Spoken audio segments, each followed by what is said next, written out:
আজ 25শে ডিসেম্বর। তো 25শে ডিসেম্বর বড়দিন সবাই জানে। তো সেই হিসেবে বাচ্চারা কেক খেতে চায়, সেই জন্য তোমাদের সঙ্গে একটা কেক রেসিপি আমি আজকে শেয়ার করলাম।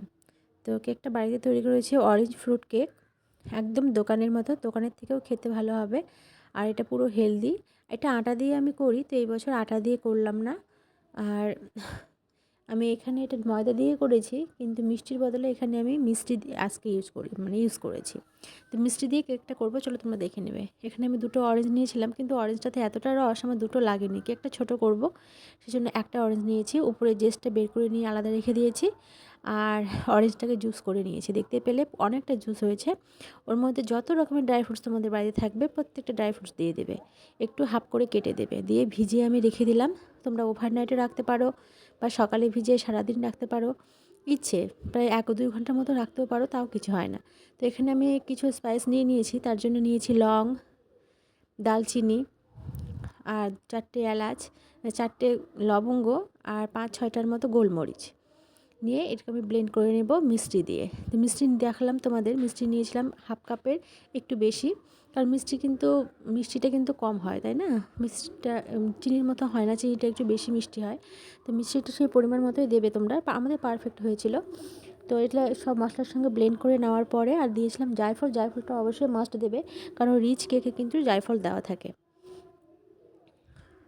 এবার আমি যেটা করে রেখেছিলাম, তার জন্য আমি যেটা করলাম ব্লেন্ড করে রাখলাম।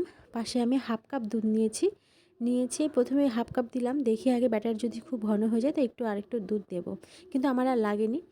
তো হাফ কাপ দুধ নিয়েছি, তার মধ্যে যে মিষ্টি আর মশলা দিয়ে যে গুঁড়োটা করে রেখেছিলাম সেটা মিক্স করে নিলাম। এখানে বাটার নিয়েছিলাম আমি, মানে ফোর্থ কাপ, মানে 1/4 ভাগ। বাটারটাকে মেল্ট করে নিয়েছিলাম, আর প্রচণ্ড ঠান্ডা, বাটার একদম জমেছিল। মেল্ট করে হালকা উষ্ণ রেখে তারপরে করেছি। একদম গরম বাটার দেবে না। তারপর সমস্ত কিছু মিক্স করে নিয়ে 1 কাপ ময়দা দিয়েছি, বেকিং পাউডার, বেকিং সোডা দেওয়ার পরে মিক্স করে নেওয়ার পরে এখানে যে ড্রাই ফ্রুট আর অরেঞ্জের ভিজিয়ে রেখেছিলাম অরেঞ্জ জুসে, সেটা এখানে দিয়ে দেবো। তো আমার পুরোটা লাগেনি, কারণ কারণ আমার গ্রেভিটা, এই ব্যাটারটা একটু ঘন হয়ে ঘন ঠিক ছিল, পারফেক্ট ছিল, সেই জন্য আর দিলাম না।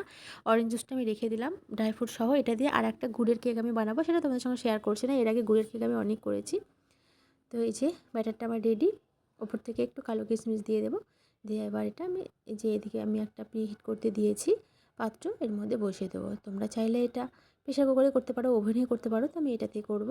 এত সুন্দর হয়েছিল, মিষ্টির কেকটা খেতে দারুণ হয়েছিল, আর খুব স্পঞ্জি হয়েছিল, একদম দোকানের মতো। এই যে আমি ওভারনাইট রেখে দিয়েছিলাম, হওয়ার পরে দেখতেই পাচ্ছ তোমরা কতটা স্পঞ্জি। কেটে নেব চলো। আর গুড়ের কেকটাও বানিয়েছিলাম, ওটা দারুণ হয়েছিল, ওভেনে করেছিলাম।